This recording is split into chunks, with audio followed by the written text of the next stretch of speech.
She was the most popular woman on Storage Wars. Tough, sharp, completely unafraid, and genuinely funny in a way that reality television rarely produces naturally.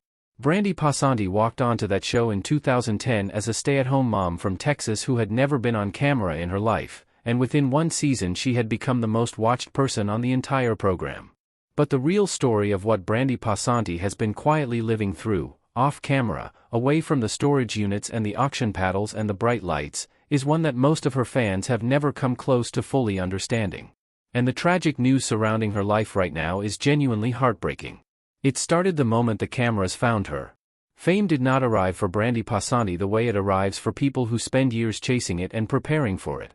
It arrived overnight, sudden, enormous, and completely unwanted in ways she never anticipated. Within months of Storage Wars premiering, she was receiving deeply disturbing letters from strangers. She was being followed. She felt so unsafe that she was eventually forced to pack up her children and move to a gated community, not as a luxury, but as a necessity. A woman who had simply been trying to help her family survive the 2007 recession by bidding on storage lockers suddenly could not run a simple errand without feeling terrified. She went to therapy.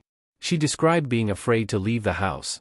She has an autoimmune thyroid condition called Hashimoto's disease that causes chronic fatigue, brain fog, mood changes, and has affected her voice.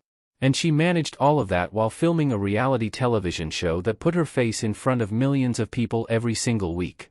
Then in 2018 came the split from Jared Schultz, the man she had been with since 1999, the father of her two children Peyton and Cameron, the partner who had been beside her for every single step of the Storage Wars journey. She has said plainly that she was not really allowed to have an identity for many years. That she spent the period after their split finally figuring out who Brandi Passante actually was, separate from the relationship, separate from the show, separate from everything the world thought it knew about her. And then in 2021 came the domestic violence battery charge connected to Jared, a legal development so serious it resulted in A&E launching a full investigation that eventually led to Jared departing the show. Brandi has full custody of her children.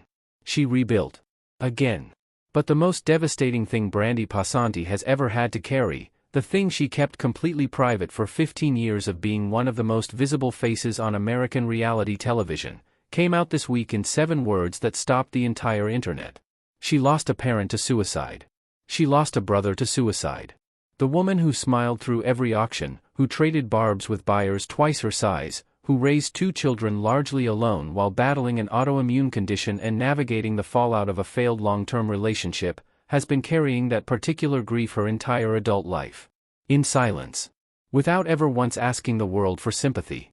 At 45, Brandi Passante has launched her own podcast. The Real Reality with Brandi Passante is in a new relationship with a man named Clifford Beaver who calls her his ride or die, and is raising 2 children who by all accounts are her entire world. She is rebuilding, the way she has always rebuilt. Quietly, stubbornly, and entirely on her own terms. The tragic news about Brandi Passante is not one single moment. It is a lifetime of loss and resilience that the cameras only ever caught a fraction of. And she deserved so much better than all of it.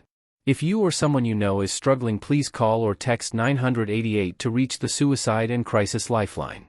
You are not alone.